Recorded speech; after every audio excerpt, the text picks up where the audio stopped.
ओम शिवोहम शिवोहम शिवोहम। ओम सच्चिदानंद रूपाय विश्वोत्पत्त्यादिहेतवे तापत्रय विनाशाय श्री कृष्णाय वयं नमः। श्री कृष्णाय वयं नमः। श्री कृष्णाय वयं नमः। ओम अखंडानंदबोधाय शिष्य संतापहारणे सच्चिदानंद रूपाय तस्मै श्री गुरवे नमः।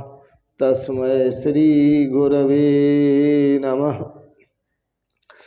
ओम ध्येयं सदा परिभवग्नमभीष्टदोहं तीर्थास्पदं शिवविरञ्चनुतं शरण्यं भृत्यार्त्यहं प्रणतपाल भवाब्धिपूतं वन्दे महापुरुष ते चरणारविन्दं। वन्दे महापुरुष ते चरणारविन्दं। वन्दे महापुरुष ते चरणारविन्दम।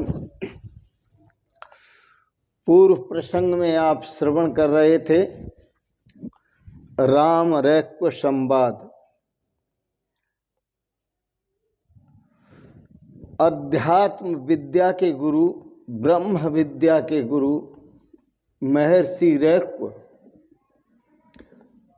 उनके श्री पावन श्री चरण कमलों में विराजमान भगवान श्री राम, उन भगवान श्री राम को उनके स्वरूप का बोध कराते हुए महर्षि रैक्व राम जी से कहते हैं, हे राम जी, स्वम संगम उदासीनम परिज्ञाय नभो यथा न शिलष्यते यति किंचित कदाचित भावी कर्म भी। हे राम जी, आकाश के समान अपने को असंग उदासीन जानकर योगी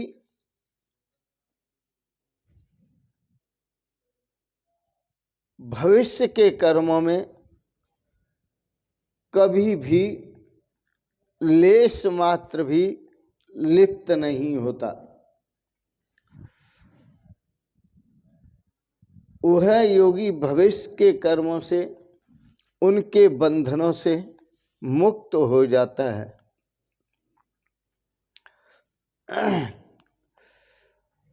गुरुदेव का कहना है, शरीर में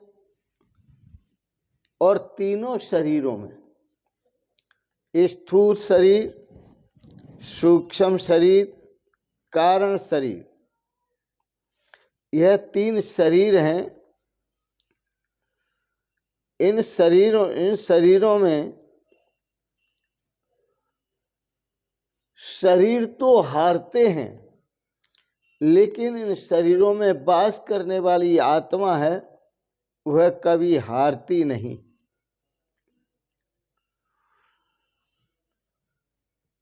शरीरों का तो अपमान होता है, राम जी, कभी आत्मा का अपमान नहीं होता।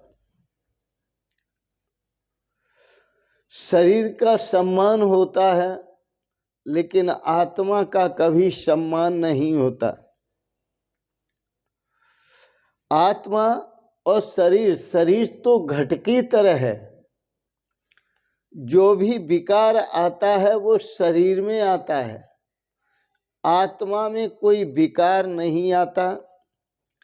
जैसे जो भी विकार होता है वो घट में होता है, आकाश में कोई विकार नहीं होता। स्वभावतः भविष्य के कर्मों से योगी कभी लिप्त नहीं होता। हे राम जी, वह सदा जीवन मुक्त रहता है।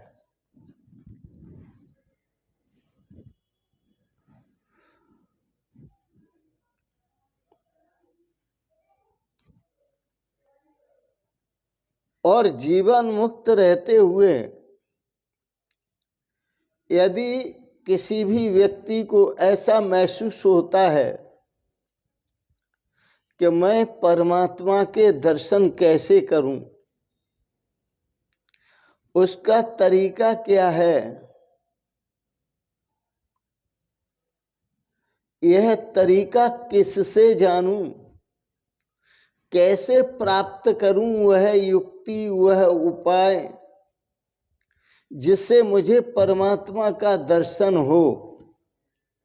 तो इसका मतलब हुआ कि उसने अपने अंतर आकाश को जाना ही नहीं है, उसने अपनी अंतर आत्मा को जाना ही नहीं है। यदि वह अपनी अंतर आत्मा को जान लेता तो दर्शन का जो भाव उठता है वह दर्शन का भाव नहीं उठता।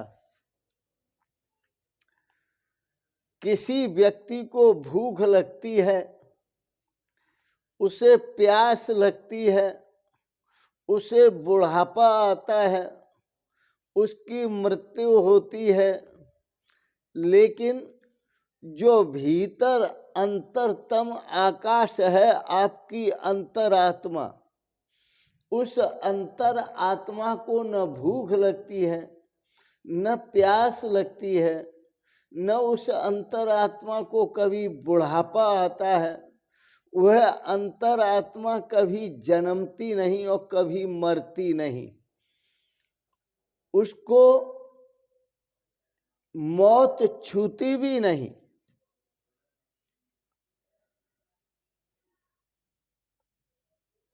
जब ऐसा अनुभव होने लगता है राम जी साधक को, तो ऐसे अनुभव से युक्त जो साधक है वो समझ लेता है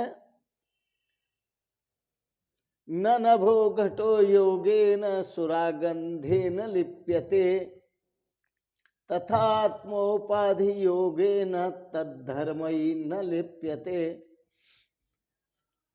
हे राम जी, वो समझ लेता है कि जिस प्रकार मदिरा से भरा हुआ घड़ा, शराब से भरा हुआ घड़ा, वह घड़ा ही मदिरा के गंध से गंधित होता है, दुर्गंधित होता है, लेकिन घड़े के अंदर जो आकाश है शराब के गंध से, मदिरा के गंध से वह आकाश कभी गंधित नहीं होता।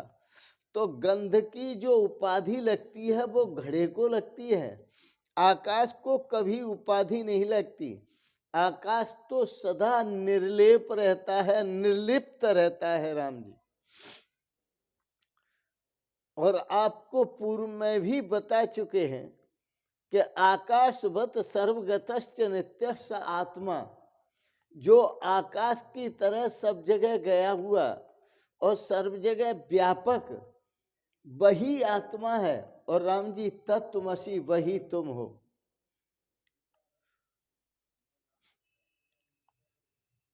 उपाधि कभी आपको थी ही नहीं।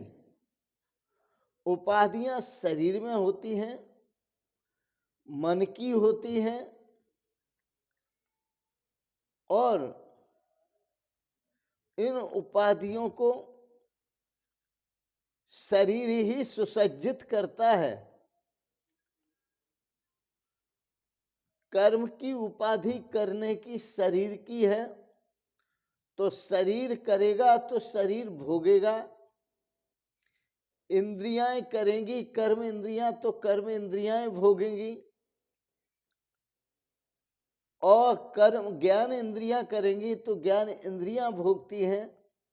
मन करता है तो मन भोगता है, बुद्धि करता बनती है तो बुद्धि भोगती है। राम जी, तुम्हारा जो स्वरूप है वो तो चेतन स्वरूप है, आकाशवत। न तुम कभी कुछ करते हो न कभी कुछ भोगते हो। तुम्हारा कोई कर्म नहीं है जो तुम्हें भोगना पड़ेगा, शरीर का कर्म है और शरीर का प्रारब्ध भी है।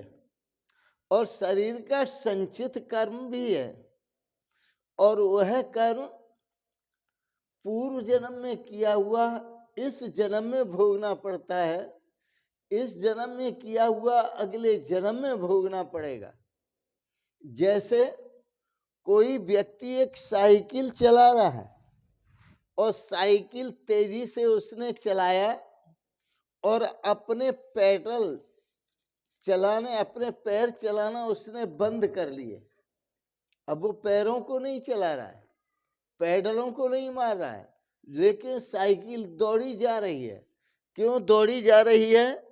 कि साइकिल में उसने पूर्व में गति भर दी है।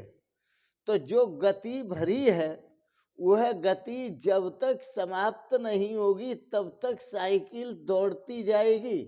साइकिल दौड़ रही है, वो पैरों को रोके हुए है, पैडलों को भी रोके हुए है, लेकिन साइकिल दौड़ती जा रही है।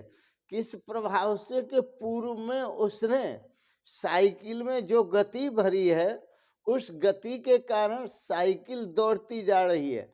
ऐसे ही जो मनुष्य है या हम सब हैं, तो जन्म जन्मों से शरीर पर सवार हैं, शरीर घोड़े पर, और शरीर पर सवार हैं, शरीर घोड़े पर सवार हैं। तो इस शरीर रूपी घोड़े पर, शरीर रूपी साइकिल पर सवार होके अब तक पैडल मारते आए हैं। पैडल मारने का मतलब है कर्म करते आए हैं, और मनमाने ढंग से कर्म करते आए हैं। अच्छे भी कर्म किए हैं, बुरे भी कर्म किए हैं। तो जो अच्छे बुरे कर्म किए हैं, तो जो हम पहले कर चुके हैं, पैडल जो मार चुके हैं, जो कर्म कर चुके हैं, उनकी जो गति है वो तो भोगने ही पड़ेगी राम जी। वो ना भुक्तम क्षीयते कर्म, वो कर्म बिना भोगे नष्ट नहीं होते। जिस प्रकार से अन्य उदाहरण देते हुए, दृष्टांत देते हुए, हे राम जी,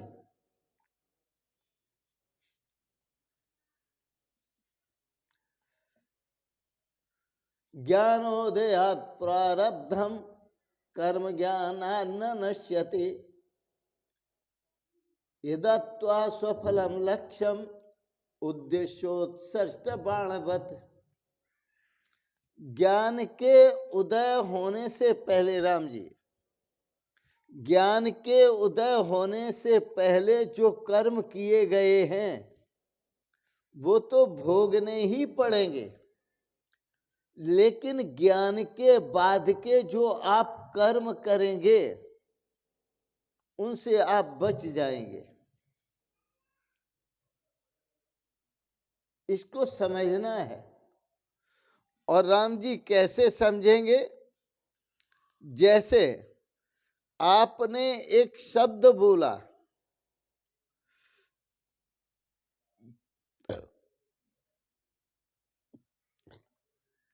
तो शब्द जो आप बोल गए, चाहे किसी के सम्मानजनक शब्द था चाहे अपमानजनक था, जो शब्द आपने बोल दिया जिसके लिए वह उसको छुएगा, वह उसको बिना छुए नहीं रहेगा।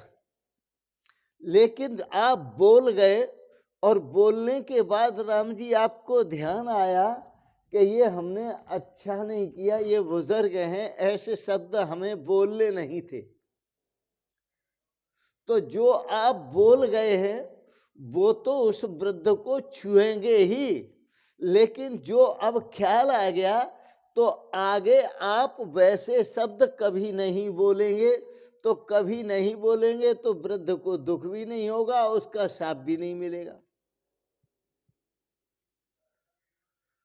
तो कर्म ज्ञाना न नश्यति, ज्ञान के द्वारा कर्म नष्ट नहीं होते। कौन से कर्म? जो पहले कर्म ज्ञानो उदयात पूर्वम, जो ज्ञानो उदय से पहले किए गए कर्म हैं वो ज्ञान उदय के बाद नष्ट नहीं होते। हाँ, जो कर्म करने की जो भावना है वह ज्ञानोदय होने के बाद बदल जाती है। कैसे बदल जाती है?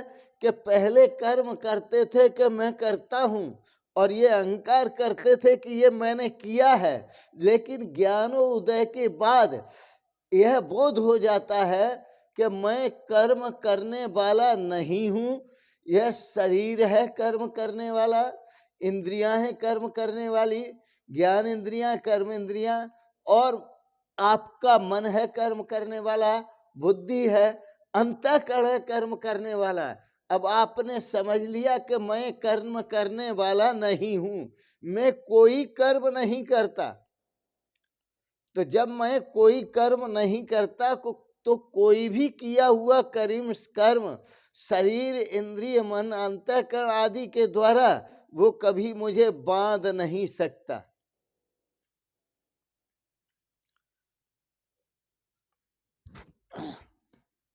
आप पानी में एक पत्थर फेंक देते हैं और वह पत्थर डूब जाता है, और बाद में ख्याल आता है कि हम उस पत्थर को न फेंकते तो ठीक था, लेकिन जो डूब गया वो तो अब बच नहीं सकता, वो तो फेंका हुआ पत्थर डूब ही गया।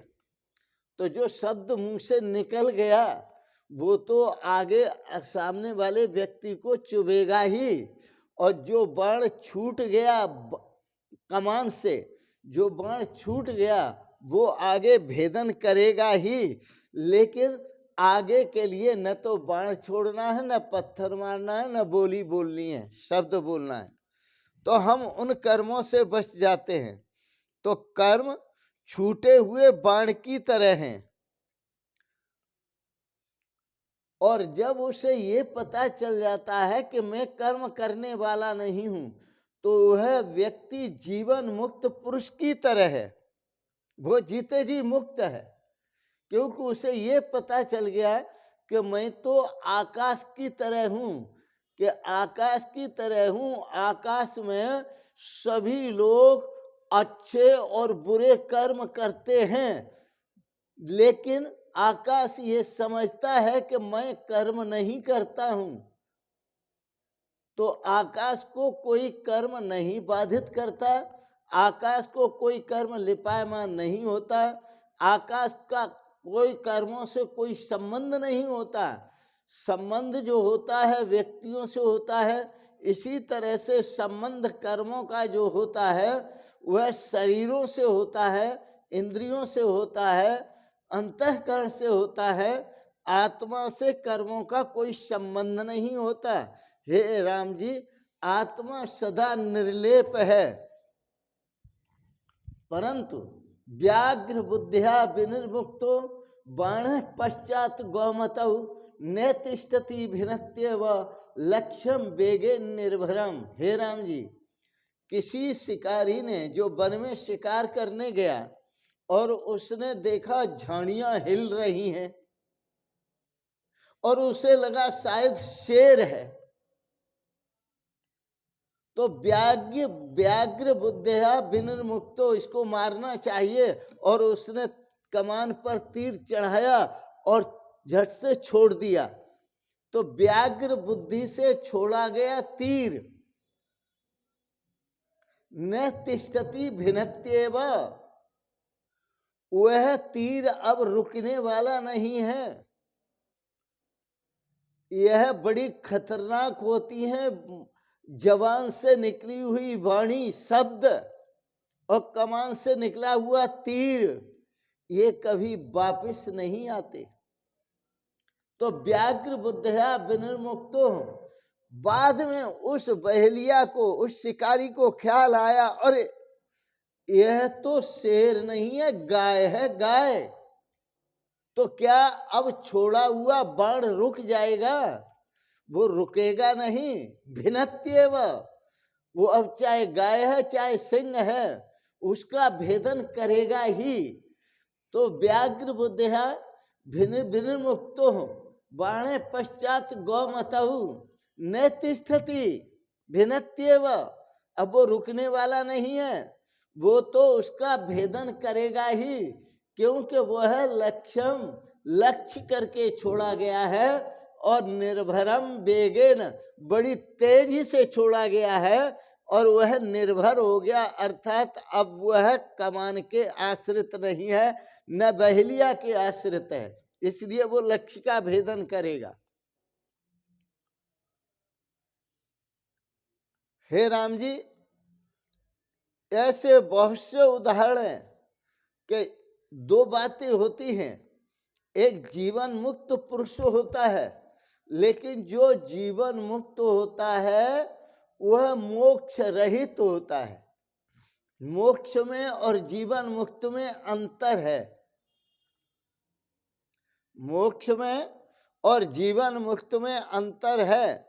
मोक्ष में और जीवन मुक्त में क्या अंतर है कि जीवन मुक्त जो पुरुष होता है, जीते जी वो आपको बता सकता है कि घड़ा और है और आकाश और है। घड़ा बनने वाला है, आकाश अनबना है।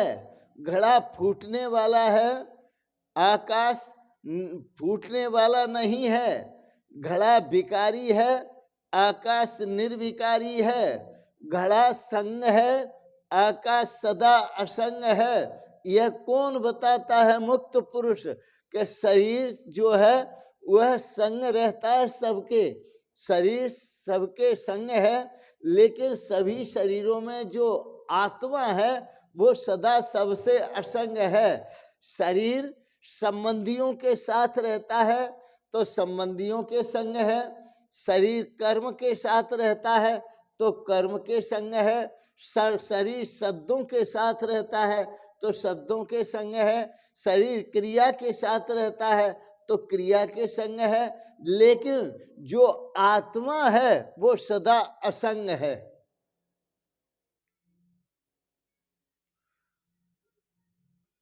तो इसलिए मुक्ति में और मोक्ष के बीच दोनों के अंदर अंतर है।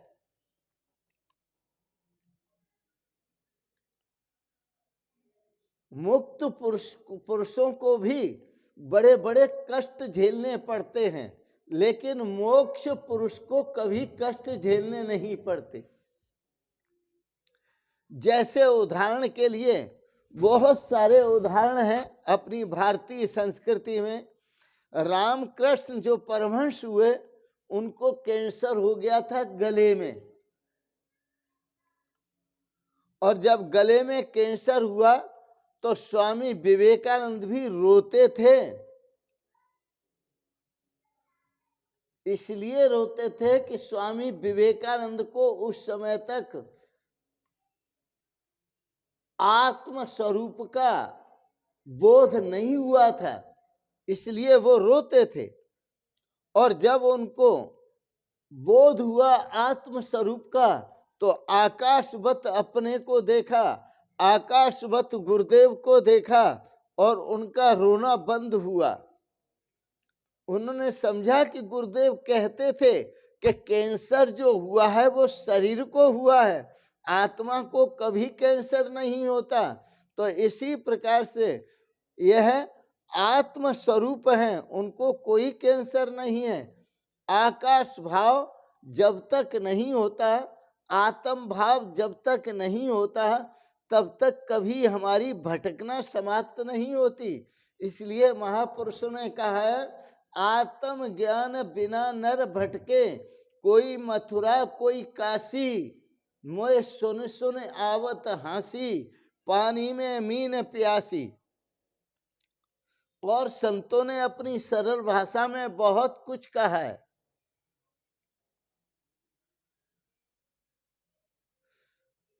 बहुत कुछ क्या कहा है? जगत व्यवहार जिन जाना, संत वाणी सुनो, जगत व्यवहार जिन जाना, जिन्होंने सारे जगत के व्यवहार को जान लिया। जगत व्यवहार जिन जाना, न अपने आप को जाना, परंतु अपने आप को जिन्होंने नहीं जाना। जगत का व्यवहार जान लिया, शरीर का व्यवहार जान लिया, इंद्रियों का, कर्म इंद्रियों का व्यवहार जान लिया, ज्ञान इंद्रियों का व्यवहार जान लिया, अंतःकरण का व्यवहार जान लिया, मन बुद्धि चित्त अहंकार का व्यवहार जान लिया, जगत व्यवहार सारी दुनिया का व्यवहार जान लिया और अपने को ज्ञानी समझने लगे। जगत व्यवहार जिन जाना, न अपने आप को जाना, उन्होंने कुछ नहीं जाना, वृथा भूभार होते हैं। जगत के व्यवहार को जिन्होंने जान लिया, लेकिन अपने आप को जिन्होंने नहीं जाना, उन्होंने समझो संसार में कुछ भी नहीं जाना। वह पृथ्वी पर ज्ञाने नहीं ना मृगाश्चरंती, जैसे ज्ञान के बिना मृग पशु दौड़ते हैं, ऐसे ही वो इस पृथ्वी पर विचरण करते हैं। तो स्वामी रामकृष्ण परमहंस को कैंसर हुआ, लेकिन वह कभी यह नहीं समझ पाए कि कैंसर मुझे है, कैंसर शरीर को है। बताऊंगा मैं आगे। रमण जो महर्षि रमण थे, वो महर्षि रमण उनको भी कैंसर था, और जब शरीर छोड़ रहे थे तो पूछा भक्तों ने महर्षि रमण से कि प्रभु अब बताओ हमारा क्या होगा, गुरुदेव ये बताओ, आप तो चले जाएंगे, हमारा क्या होगा। तो महर्षि रमण ने अपने शब्दों में कहा था, आई विल बी हियर, मैं सदा यहां रहूंगा, मैं सदा यहीं रहूंगा, मैं जाने वाला नहीं। तुम जिसे देख रहे हो जो मर रहा है वो मैं नहीं हूं, और जो तुम जिसे देख नहीं पा रहे हो, जो मैं मरता नहीं हूं, अमर हूं, तो उस अमर आत्मा को देखो, मैं सदा अमर हूं और सदा तुम्हारे साथ रहूंगा, तुम्हारे बीच में रहूंगा, तुम जहां रहोगे वहीं मैं रहूंगा।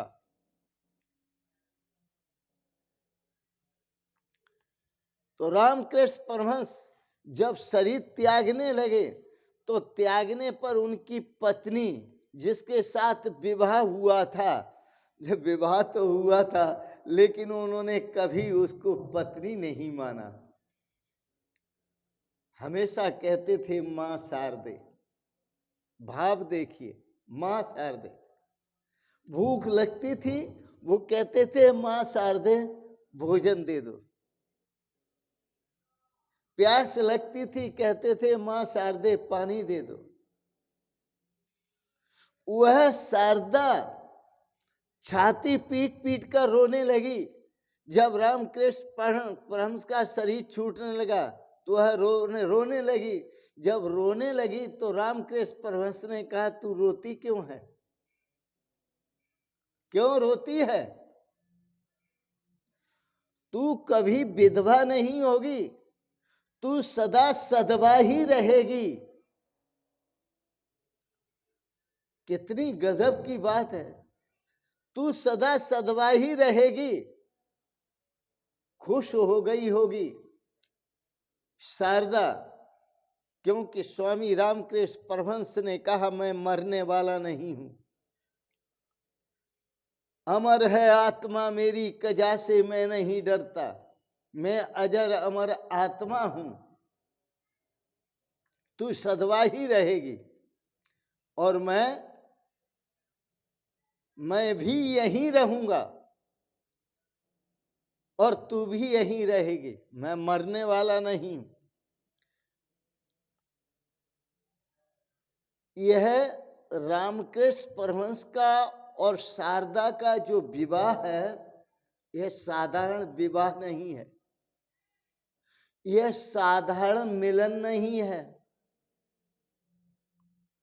मैं यह बात इसलिए कहता हूं कि शारदा का विवाह हुआ, लेकिन विवाह होने के बाद भी रामकृष्ण परमहंस सदा शारदा को मां की तरह देखते थे, मां की तरह मानते थे, मां कहकर ही बोलते थे। ऐसे समझो कि उन दोनों के शरीरों का कभी कोई संबंध नहीं हुआ। हाँ, हम ये कह सकते हैं कि दोनों के शरीरों का कभी कोई संबंध नहीं हुआ। उनका जो संबंध हुआ, उस घड़े के जो भीतर आकाश है, वह आकाश आकाश के साथ एक हो गया, लेकिन शरीर कभी किसी का किसी के साथ एक नहीं हुआ। इस फर्क को समझें। और फर्क यह है कि शारदा का जैसे विवाह हुआ तो रामकृष्ण परमहंस शारदा को सदा मां ही मानते थे। मानो शरीर का तो कोई लेन देन नहीं था, आपस में शरीर का कोई मिलन नहीं था, शरीर का कोई लेन देन नहीं था। वो तो दो थे ही नहीं, वो अंतर आत्मा से संबंध रखते थे। वो दोनों घड़ों का जो आकाश था उस आकाश का मिलन था। दोनों शरीर के अंदर जो अजर अमर आत्मा है उस आत्मा का मिलन था। तो वो आत्मा के मिलन के साथ एक होकर रहे और शरीर के छूटने के बाद भी वो एक ही रहेंगे। यह सुंदर उदाहरण हमने आपको दिया। ऐसे उदाहरणों के देखते हुए महर्षि रक गुरुदेव भगवान श्री राम जी से कहते हैं, राम जी इसलिए मैं आपको कहता हूं कि आप अपने आप में अनुभव करो। क्या अनुभव करो? अजरो अस्म्या अमरो अस्मीति यह आत्मानं प्रपद्यते तदात्मना तिष्ठतो अस्य कुतः प्रारब्ध कल्पना। हे राम जी, ऐसा निश्चय करो कि मैं अजर हूं, मैं अमर हूं। इस प्रकार जो अपने आत्म को आत्मस्वरूप, अपने आप को आत्मस्वरूप स्वीकार करता है, आत्मस्वरूप समझता है, तो वह आत्मरूप ही रहता है। अर्थात उसको प्रारब्ध कर्म कभी कल्पना, प्रारब्ध उसके प्रारब्ध कर्म की कल्पना कहां से हो? क्योंकि वह शरीर नहीं अपने को मानता, न शरीर स्थूल शरीर मानता है, न सूक्ष्म शरीर मानता है अपने को, न कारण शरीर मानता है, न इंद्रियां मानता है। वह तो अपने को अजर अमर आत्मा मानता है। तो यह आत्मा स्वरूप ही है। अर्थात उसको प्रारब्ध कर्म की कल्पना कहां से हो सकती है? अर्थात कोई प्रारब्ध कर्म की कल्पना नहीं है। ज्ञानी प्रारब्ध कर्म का संबंध रखता ही नहीं है, क्योंकि ज्ञानी शरीरों को नहीं देखता है। शरीरों को न देखकर वह आत्मा को देखता है। ज्ञानी समझता है कि दुख आता है शरीर पर, बुढ़ापा आता है शरीर पर, पीड़ा होती है शरीर में, बुढ़ापा आया शरीर में। ऐसा नहीं कहता कि मैं बूढ़ा हुआ, ऐसा नहीं कहता कि मैं मरा। मैं देखता हूँ, मैं खाता हूँ, मैं सुनता हूँ, मैं पीता हूँ, मैं उठता हूँ, मैं बैठता हूँ, मैं चलता हूँ, मैं आता हूँ, मैं जाता हूँ। ज्ञानी कभी ऐसा नहीं कहता। ज्ञानी समझता है कि शरीर ही उठता बैठता है, शरीर ही आता जाता है, शरीर ही जन्मता मरता है। इसलिए तो भगवान श्री कृष्ण ने कहा, अर्जुन नैनम छिन्दन्ति शस्त्राणि नैनम दहत पावका न चैनम क्लेद्यन्त्यापो न शोषयति मार्ता। हाँ, मैं तो वह आत्मा हूं जिसको शस्त्र छेदन नहीं कर सकता, अग्नि जला नहीं सकता, वायु सुखा नहीं सकता और जल गीला नहीं कर सकता। तो अजरो अस्मि अमरो अस्मि इति यह आत्मानं प्रपद्यते। हे राम जी, जो ऐसा अनुभव कर लेता है मैं अजर अमर आत्मा हूं, ऐसा जिसका निश्चय है, तदा आत्मनोत्तिष्ठतो अस्य, उस समय उस अवस्था में यह अपने आत्म स्वरूप में स्थित हो जाता है। और ऐसे जो आत्म स्वरूप में अजर अमर आत्म स्वरूप में स्थित हुए साधक की कुतः प्रारब्ध कल्पना, कुतः प्रारब्ध कल्पना, प्रारब्ध की कल्पना कहाँ से की जाए? प्रारब्ध कर्म की कल्पना कहाँ से हो? अर्थात वह क्रियमाण कर्मों से मुक्त हुआ, संचित कर्मों से भी मुक्त हुआ और प्रारब्ध कर्मों से भी मुक्त हो जाता है। तो जब तक शरीर है तब तक जीवन मुक्ति है उसकी। शरीर रहता है तब तक वह मुक्त अवस्था में जीता है, जीवन मुक्त होकर के जीता है। और शरीर गिर जाता है तो उसका मोक्ष हो जाता है। मोक्ष का मतलब है कि इसके बाद फिर उसका कभी जन्म नहीं होता, वह समस्त बंधनों से छूट हो जाता है। बड़ा सुंदर है। एक संत कोई पद गाया करते थे, मैं तो मुझ में ही गुमा था मुझे मालूम न था, मैं तो मुझ में ही गुमा था मुझे मालूम न था, मैं तो मुझ में ही गुमा था मुझे मालूम न था, मैं तो मुझ में ही गुमा था मुझे मालूम न था, मुक्त होकर भी बंधा था मुझे मालूम न था, मुक्त होकर भी बंधा था मुझे मालूम न था, मुक्त होकर भी बंधा था मुझे मालूम न था, मानता था कि हुआ जन्म मृत्यु फिर होगी, मानता था कि हुआ जन्म मृत्यु फिर होगी, मोह का स्वप्न हुआ था मुझे मालूम न था, मोह का स्वप्न हुआ था मुझे मालूम न था, मोह का स्वप्न हुआ था मुझे मालूम न था, मुक्त होकर भी बंधा था मुझे मालूम न था, मुक्त होकर भी बंधा था मुझे मालूम न था, मैं तो मुझ में ही गुमा था मुझे मालूम न था। तो जिस परमात्मा स्वरूप को हम इधर उधर ढूंढ रहे हैं, यहाँ वहाँ ढूंढ रहे हैं, वह तो अपना निजी स्वरूप ही है। और अपने स्वरूप से ही राम जी उसे जाने और ये निश्चय करें, मैं ही अजर अमर अविनाशी आत्मा हूँ। और जो ऐसा मान लेता है वह जीवन मुक्त तो रहता ही है, जो ऐसा जान लेता है वह उसका शरीर गिरने पर सदा सदा के लिए मोक्ष को प्राप्त होता है। तो आज के प्रसंगत वाणी को यहीं विराम देंगे। इस ब्रज भूमि श्री वृंदावन धाम में आपने इस दार्शनिक प्रवचन को, राम रैक्य संवाद को श्रवण किया। इस राम रैक्य संवाद की हर जगह आवश्यकता है, आप कहीं रहें। भगवान श्री राम मर्यादा पुरुषोत्तम राम हैं। आप जितने भी व्यवहार में जीते हैं तो आपको मर्यादाओं को साथ रखना पड़ेगा, राम जी को साथ रखना पड़ेगा।